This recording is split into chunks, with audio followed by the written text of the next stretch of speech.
Visayas, Mindanao at buong mundo. Ngayon ay Lunes, February 26, 2024.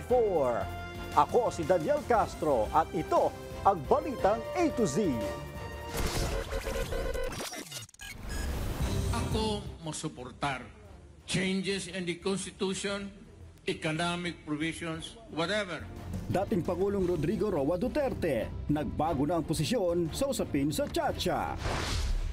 But they deserve more than cash in an envelope. What they should get is the support infrastructure that every society owes to its graying population. Expanded Centenarian Act na may dagdag cash benefit sa edad 80 pataas, pirmado na ni PBBM. 150 hanggang 350 pesos taas sahod, isinusulong ng Kamara katapat ng 100 pesos wage increase ng Senado, inalmahan. At sa ating balitang showbiz, Jericho Rosales at Catherine Bernardo muli na namang nagkita. Nililigawan na ba ni Jericho si Catherine?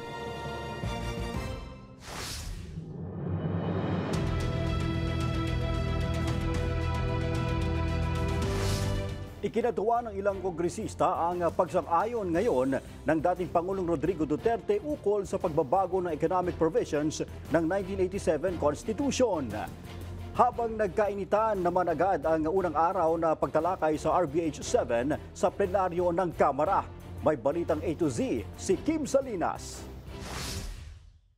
Kung dati ay tutol ang dating Pangulong Rodrigo Roa Duterte sa pagbabago ng saligang batas, ngayon, Ako masuportar changes in the Constitution, economic provisions, whatever.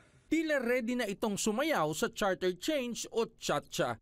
Pero sa kondisyong tungkol lang sa ekonomiya ng bansa lamang ang babaguhin at wala nang iba pa. That's exactly what we've been saying from the beginning, that we are pushing for charter change just to push for these economic amendments. Of course, it is a welcome development that the former President Duterte is supporting charter change. Agad namang ikinatuwa ng mga mambabatas ng mababang kapulungan ang pagbabago ng tono ng dating Pangulo. Pero sana raw, Well, we're very happy with the statements of the former President. But I'll be a lot more happier if the same can be echoed by his supporters. samantala sa pag-arangkada kanina ng pagdinig sa plenaryo ng RBH 7, nagkainita naman agad ang ilang kongresista. May nais kasing linawin si ACT Teachers Party List Representative Franz Castro sa isinasagawang Committee of the Whole. Naguguluhan ako, Mr. Chair, kung ano bang ginagawa natin ngayon. Parang constituent assembly ba ito o just simple committee hearing as committee of the whole? Ayon kasi sa rules ng Kamara na tanging isang usapin lamang ang pinag-uusapan sa mga committee hearing. Pero dito raw kasi sa RBH 7, maraming sangasangang mga usapin na dapat pagtuunan ng pansin. If it is simple bill lang, nakalagay sa rule natin, one topic, one bill. Maraming topic ito eh. So ibig sabihin ba, pag-uusapan na natin dito, we are only constituent assembly na po? You can say that we are a constituent assembly or a legislative body, but in either case, we are acting on the basis of our constituent power to amend the Constitution. Baka magkaiba lang kasi kami ng pagkakaintindi ng Constituent Assembly. Ang Congress kasi can act, tayo can act on our own. This Committee of the Whole can never be considered as a constituent assembly.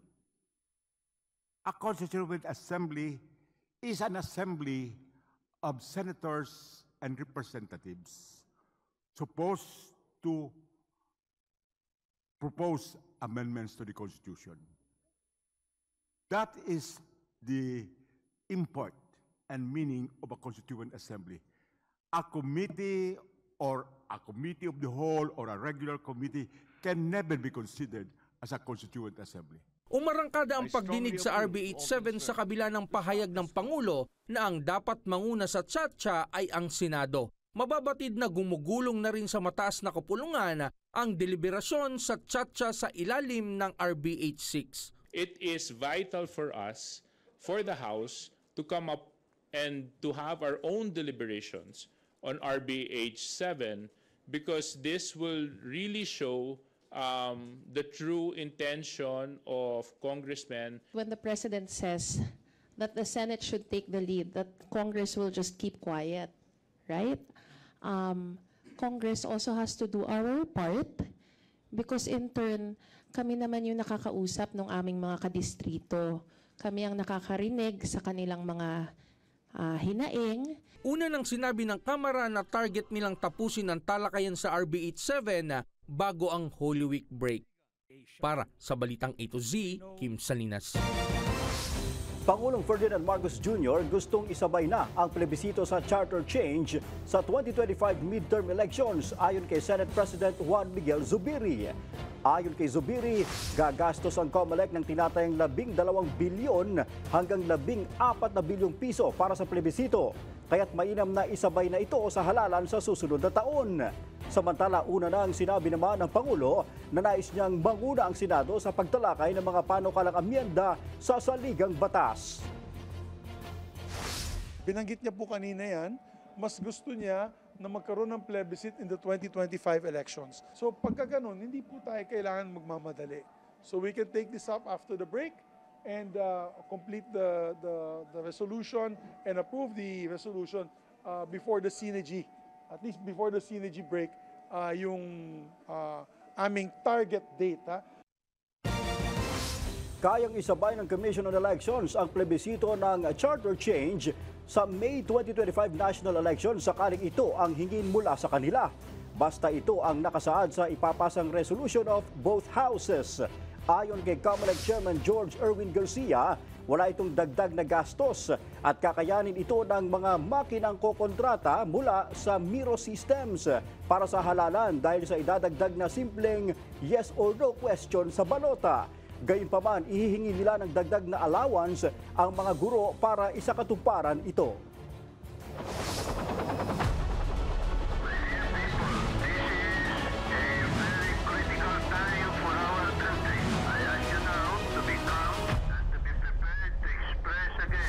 Binawi ng Office of the Vice President ang nilabas na pahayag nito para sa EDSA 2024 nitong linggo. Sa naunang post kasi sa social media ni VP Sara, sinabi nitong dapat alalahanin ang mga aral ng EDSA People Power, partikular ang lakas ng pagkakaisa at ng paninindigan para sa kung ano ang tama. Pero ilang oras lang, binura na ito sa kanyang social media accounts. Matatandaang 2017 ang sinabi ng noon ay Davao City Mayor Sara Duterte na hindi nito maintindihan kung bakit ginawang definisyon ng kalayaan ng bansa ang tanyag na bloodless revolution.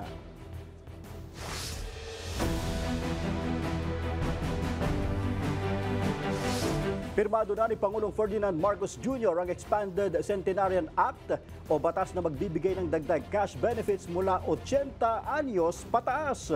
Inihihirit naman ngayon sa Senado ang pagpapababa sa edad para ituring na senior citizen ang isang individual.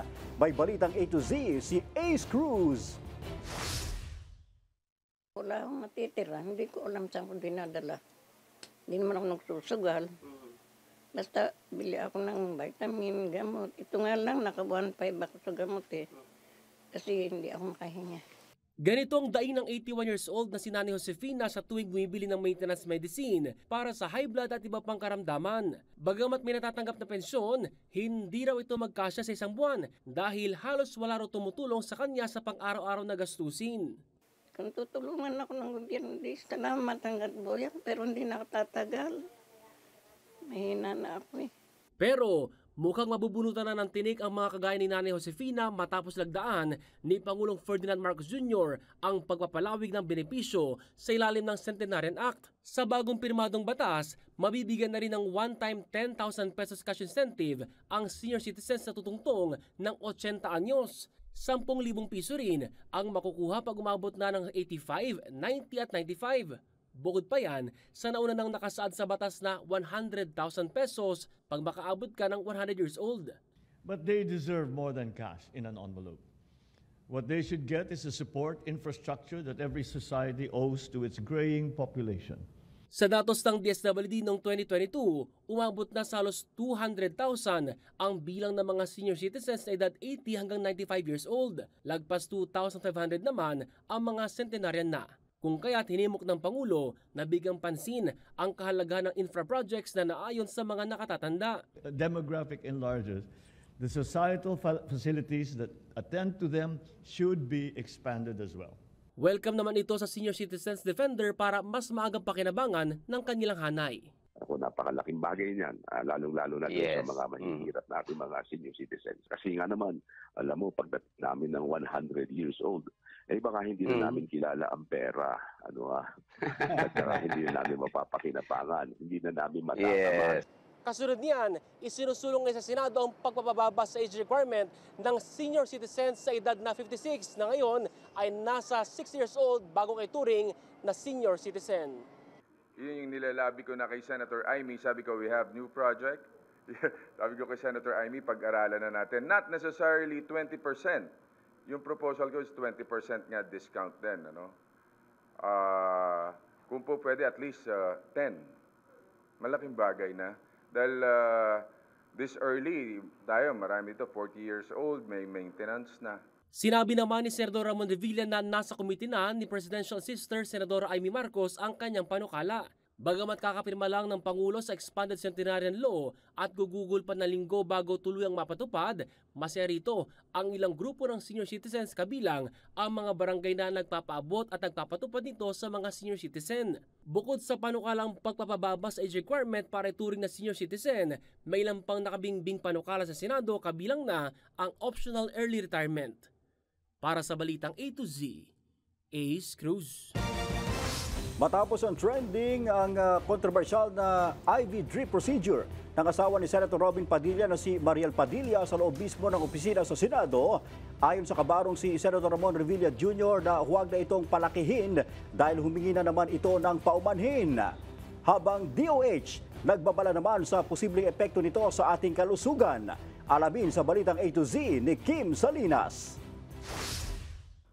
Nag-apologize na naman yung tao, bakit pa natin palalakihin ito? So siguro, accept na lang natin yung kanyang apology. Move on na.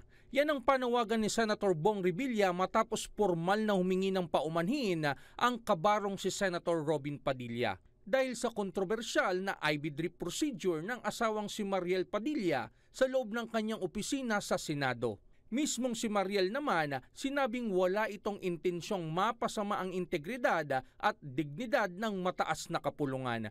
Nilinaw rin itong hindi glutathione kundi vitamins ang kanyang ipinaturok. Una nang pinuna ni Senator Nancy Binay, ang pangyayari na anya ay issue rin ng tamang asal at integridad sa Senado. Iniangat niya rin ang issue na ipinagbabawal ng Food and Drug Administration ang pagpapaturok ng glutathione na kilalang ginagamit ng ilang Pinoy para magpaputi. Siguro si Senator Nancy Binay ang nararapat na tumugon kung ano yung direksyon noong gagawin ng Ethics Committee. Para sa akin yan, ano dapat pag-usapan kung humingi na ng paumanhin. Sa kasagsagan ng issue, nagpaalala ang Department of Health na mas mainam na kumonsumo ng vitamin C sa pamamagitan ng pagkain ng prutas at gulay.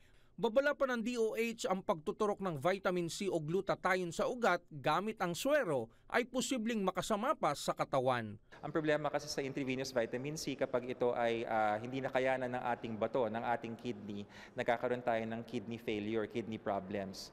Bukod rito, hindi rin daw dapat basta-basta nagpapaturok sa ugat ang publiko. Ang paggamit ng intravenous administration ay isang invasive procedure. Para kang nag-oopera. Gumagamit ka ng karayom, tinuturok mo yung ugat at pumapasok sa dugo. Ang pwede lamang gumawa ay ang mga doktor, ang nurse kung meron siyang certification. Para sa Balitang A to Z, Kim Salinas.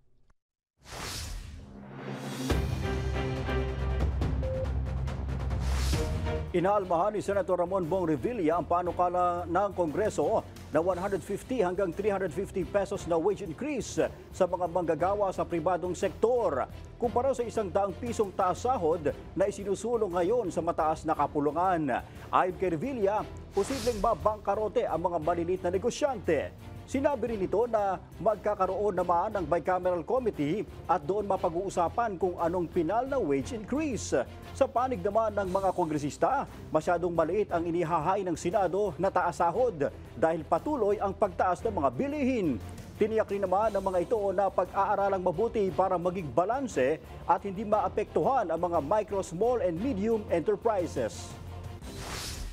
150 across the board na wage increase ni Representative Jolo Revilla at panghuli yung sa Makabayan Block naman po na 750 pesos across the board wage increase. Amending for this purpose Article 121 to 127 of the Labor Code kung saan babaguhin naman ho natin yung proseso o yung balangkas kung saan binibigyan po natin ng pagkakataon yung ating mga manggagawa sa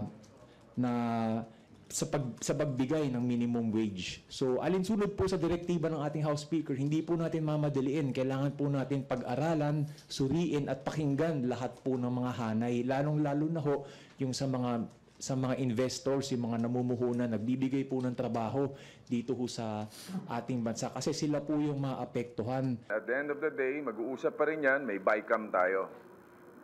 So, lamig lang ang ulo ng lahat at yung mga employer, relax. At hindi namin kayo pababayaan. Epektibo na bukas ang bawas presyo sa petrolyo. Batay sa abiso ng oil companies, nasa 70 centavos ang tapya sa kada litro ng gasolina, 1 peso 10 centavos naman sa kada litro ng kerosene at 95 centavos naman sa kada litro ng diesel. Paliwanag ng DOE, ang dahilan ng pagbaba ng petrolyo ay dahil sa paghupa ng global demand at pagkapako ng interest rate ng Estados Unidos. Susunod, state of calamity idineklara na sa bayan ng Bulalakaw sa Oriental Mindoro dahil sa El Nino. Mga ilog natuyo na raw. Huwag magdamot sa daan. PBBM sinita ang mga pasaway sa kalsada. Abangan ang kumpletong ulat sa pagbabalik ng Balitang A to Z.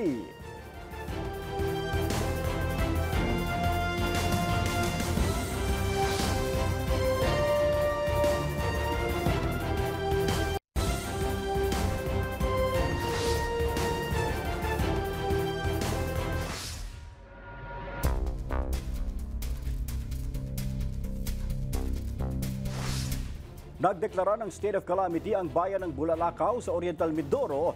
Ito'y bunsod ng epekto ng El Nino. Ayon kay Oriental Mindoro Governor Humerlito Dolor, natuyo na ang mga ilog ng pangunahing pinagkukunan ng tubig ng mga magsasaka. Batay din sa tala ng Municipal Agriculture Office, pumalo na sa 65 million pesos ang pinsala sa sibuyas at 27 million pesos naman sa palay sa bayan ng Bulalakaw. Samantala, tiniyak naman ng gobernador ang agarang ayuda sa mga apektadong magsasaka. Matter of fact, yung procurement natin ng mga ipamimigay nating seedlings para sa kanila, yung alternative livelihood, naka-ready na rin ang pamahalaan panlalawigan.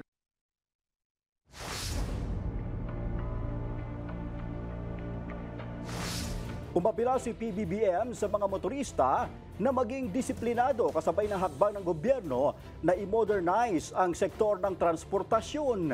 Ang MMDA naman, tiniyak na mas lalo pang palalakasin ang nagpapatuloy na clearing operations.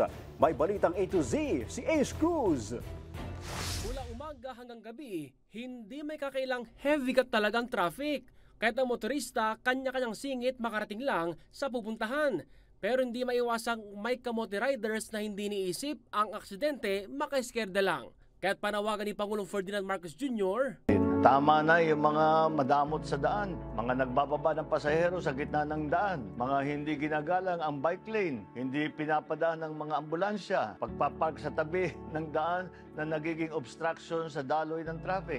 Bagay na araw-araw daw na enkwentro sa pamamasada ng delivery rider na si John. May mga times na biglang sasakay, magbababa, lalo na po sa mga solid lane na ano po talaga, bigla-bigla silang kakat sa amin, tapos kami sila. Lakihan yung kalsada. Kasi ganun pa rin eh. Kahit mag-ano ka sa babaan, wala rin. Ang daming sasakyan. Alalayo. Kagaya dito, alalayo.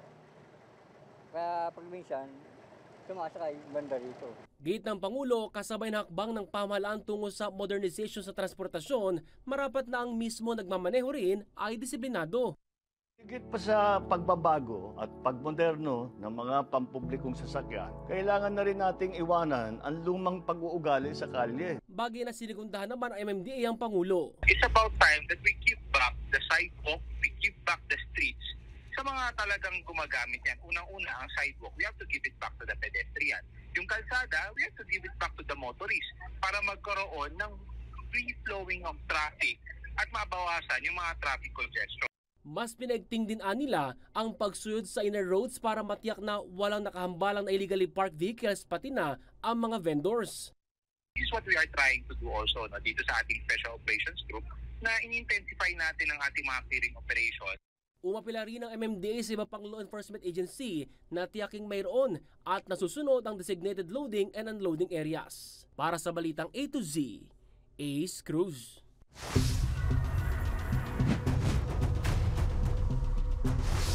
Hinihintay pa rin ng Department of Justice ang extradition request ng US laban kay Kingdom of Jesus Christ leader Apollo Kibuloy. Bukod sa patong-patong na isyu ngayon ni Kibuloy sa bansa, nahaharap din ito sa ilang reklamo hinggil sa sex at labor trafficking sa US. Ayon kay Justice Secretary Crispin Remulla, nire-review na rin ng DOJ ang kasong rape at cyber libel ni Kibuloy dito sa Pilipinas. Kasabay ng pagtitiyak na kasama sa prioridad ang mga kaso nito. We are awaiting the request of the U.S. government on this matter. And it has to pass through a lot of channels also in the U.S. government. Yes, but it's not actually the DOJ's call on everything. Locally, it is our call on the petition for review. But in terms of extradition, it is something beyond our control.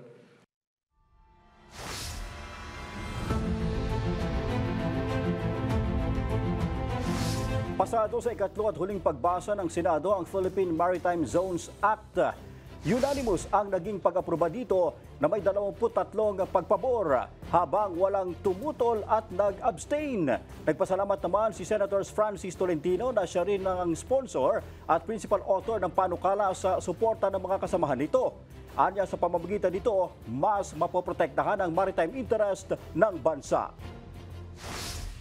I am committed to ensuring that the Philippine Maritime Zones Law will continue to serve as a cornerstone of our maritime policy, protecting our sovereignty, promoting sustainable development, and securing our future prosperity. Kahit ano po ang mangyari ngayon sa Baho de Masinloc, kahit ano po ang mangyari ngayon sa karagatan ng West Philippine Sea, kahit ano po ang mangyari ngayon sa Benham Rise, Mr. President, nakatatak na po sa kasaysayan ang Philippine Maritime Zones Law na magiging bantayog ng ating kalayaan.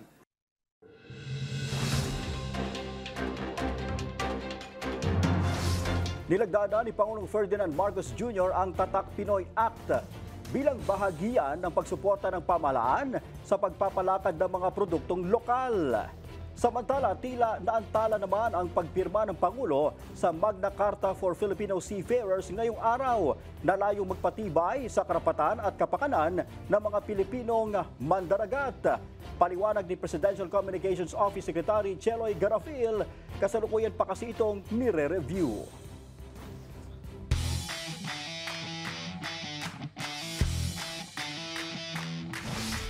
Tinambakan ng Gilas Pilipinas ang Chinese Taipei sa pagharap nito para sa unang window ng FIBA Asia Cup Qualifiers na ginanap sa PhilSports Arena. Ito'y natapos sa score na 106-53. Makaraang bumida si Justin Brownlee na nagtala ng 26 points at 12 rebounds habang mayroong 18 points, 10 rebounds at 5 assist naman at 3 blocks si Kai Soto.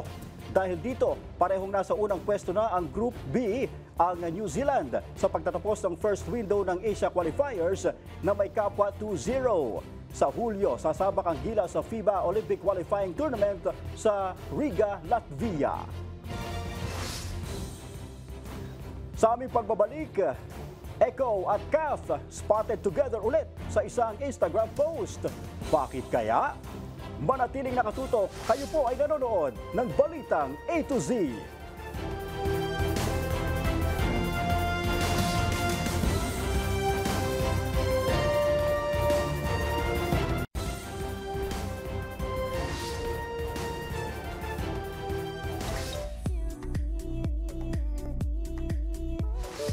May kahulugan nga ba ang muling pagkikita ni Catherine Bernardo at si Jericho Rosales? Spotted kasing magkasamang dalawa sa larawang ibinahagi ni Jake Ejercito sa kanyang Instagram story. Ang tanong tuloy ng ilan, gagawa ba ng pelikula ang dalawa? O ito na ang pahiwatig ni Jericho na liligawan na nito si Catherine? Bukod sa nag-upload na present sa Groovy, kasama rin sa larawan si Mr. M. Johnny Manahan, Bea Alonzo, Donnie Pangilinan at si Papa P. Piolo Pascual. Lalong umugong ang balita na may something ang dalawa dahil una itong nakitang magkasabay, nag-jogging nitong Enero lamang.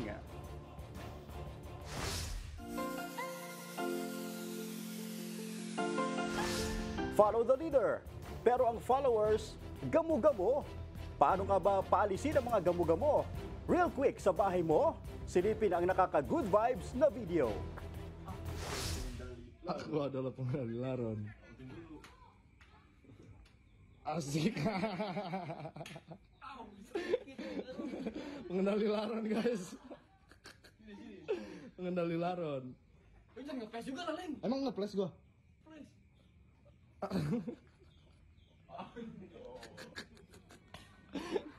Kita lihat di sini. Kung kayo ay may kwentong kakaiba, mga kwento ng pag-ibig o storya ng inspirasyon at pag-asa, maaari nyo itong ibahagi. Sumali sa ating Facebook group na Balitang A to Z. Panoorin ang replay ng ating programa at sundaan ang ating social media pages. Hanapin ang Balitang A to Z.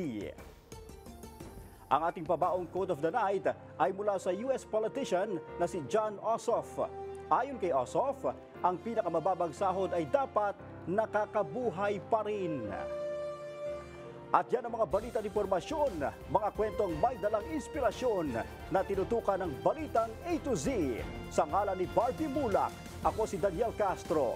Maging maalam, makialam, magandang gabi Pilipinas!